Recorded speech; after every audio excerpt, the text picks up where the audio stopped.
नमस्कार दोस्तों, ocean network में आपका स्वागत है। तो मेरे साथ बहुत ही आपके जाने-पहचाने चेहरे विजय सरदाना साहब जुड़ रहे हैं। विजय जी नमस्कार, बहुत स्वागत है आपका। नमस्कार सर। थोड़ा राहुल गांधी की ये जो न्याय यात्रा है, इस पर भी एक कमेंट आपकी तरफ से हो जाए। मणिपुर से ये शुरू कर रहे हैं, 14 जनवरी से करेंगे, यानी 22 जनवरी को प्राण प्रतिष्ठा समारोह और उसके ठीक 8 दिन पहले ये एक न्याय यात्रा शुरू कर रहे हैं। कौन कौन से स्टेट हैं? 14 स्टेट, मणिपुर, नागालैंड, असम, मेघालय, पश्चिम बंगाल, बिहार, झारखंड, उड़ीसा, छत्तीसगढ़, उत्तर प्रदेश, मध्य प्रदेश, राजस्थान, गुजरात, महाराष्ट्र। और ये जो 14 स्टेट हैं विजय जी, इनमें कुल मिलाकर के लोकसभा की 355 सीटें हैं और इन 355 में से 2019 में कांग्रेस ने जीती थी केवल 14 सीटें।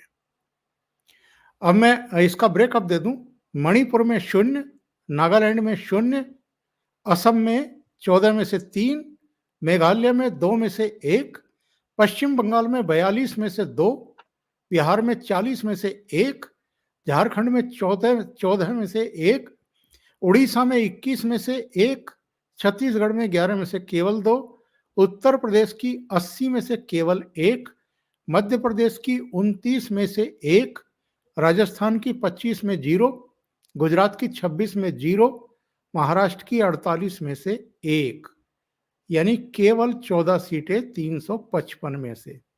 तो 2019 में कांग्रेस के साथ जो मतदाताओं ने अन्याय किया था, तो ये न्याय यात्रा पर इसलिए निकले हैं कि कम से कम इस बार तो थोड़ी बहुत कृपा कर दो, 14 सीटों से कुछ तो बढ़ा दो, या कुछ और मकसद है इनका? सर 2-3 चीजें इंपॉर्टेंट है। एक तो जैसा आपने कहा टाइमिंग को लेके, क्योंकि अगर राम मंदिर के उद्घाटन के बाद अगर हम देखें तो कोई ऐसा बड़ा इवेंट नहीं है अदर देन बजट जो अटेंशन सीक करेगा मीडिया की, क्योंकि मीडिया को भी तो अपना टीआरपी बढ़ाना है। तो जब टीआरपी बढ़ाने के लिए तो कुल मिला के 1 हफ्ते तक तो राम में काम चलेगा, उसके बाद फिर बजट आ जाएगा और फिर मोदी जी निश्चित रूप से जब राम मंदिर के आसपास पहले 15 दिन और बाद के 15 दिन कुछ ना कुछ ऐसा जरूर करेंगे जिससे पूरा देश राममय रहे। अब उस स्थिति में आपको तो कवरेज मिलना नहीं और फिर बजट में इशू अलग हो जाते हैं। तो कम से कम न्याय यात्रा होने से ये होगा कि रोज कहीं ना कहीं कोई ना कोई बाइट तो आती रहेगी कि आज राहुल गांधी जी ने किसके साथ हाथ मिलाया, किसके साथ फोटो खिंचवाई, क्या किया क्या नहीं किया। तो एक तो आपको स्पेस मिलेगा, टीवी स्पेस, और इलेक्शन में जा रहे हैं आप, तो पहली बात। दूसरा इंपॉर्टेंट चीज ये है सर कि जैसा आपने सही कहा कि सिर्फ 14 सीटें मिली थी, 300 कुछ जो सीटें थी उनमें 355 में से। 355 में से 14। अब स्थिति ये है कि अगर ये न्याय यात्रा करते हैं और जो वोटर बिखरा हुआ है, अगर ये, अब ये बात आती है जो मैंने कहा कम्युनिकेशन स्किल की, कि अपनी तरफ से ज्यादा ज्ञान ना देके राहुल गांधी जी अगर सिर्फ वोटर को एक ही बात बोले कि देखिए मोदी साहब ने अपना काम कर लिया, अब उन्होंने राम मंदिर भी बनवा दिया, 370 भी हटवा दिया, अब उनके पास कोई एजेंडा बचा नहीं है, अब वो सिर्फ कांग्रेस के एजेंडा की कॉपी करेंगे। तो बेहतर है कि आप कांग्रेस को ही दे दो और हम आपको गुड गवर्नेंस देंगे और हमारा एजेंडा ये है।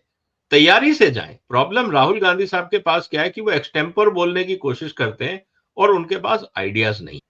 देखिए, आपको अपनी वीकनेस को समझना होगा। राहुल गांधी की प्रॉब्लम यह है कि उनको कवरेज मिलता है लेकिन उनके पास कंटेंट नहीं है। उनको उसके लिए होमवर्क करना चाहिए, जेब में पर्ची बना के रखें। अपने जो सलाहकार हैं उनसे रात को जब वो गेस्ट हाउस में आराम करते होंगे तब वहां बैठ के चर्चा करें कि कल हम इस एरिया से निकल रहे हैं, मेरे को पर्ची में 10 पॉइंट दे दो जिसपे मैं 2-2 मिनट बोलूंगा तो 20 मिनट का भाषण हो जाएगा, मेरा काम हो जाएगा और मैसेज भी कन्वे हो जाएगा। एक्सटेम्पर ना बोलें, मेरी तो सुझाव है आपके माध्यम से राहुल जी तक पहुंचा दीजिएगा।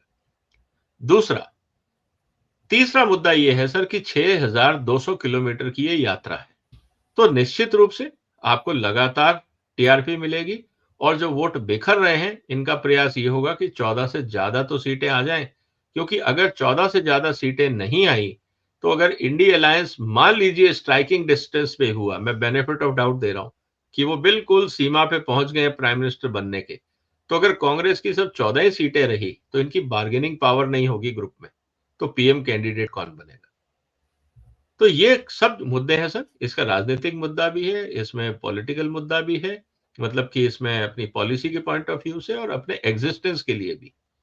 तो कई एक तीर से कई साधने की कोशिश कर रहे हैं ये, और उम्मीद है कि ये इस बार अच्छा प्रयास करेंगे, फिर देखते हैं क्या होता है।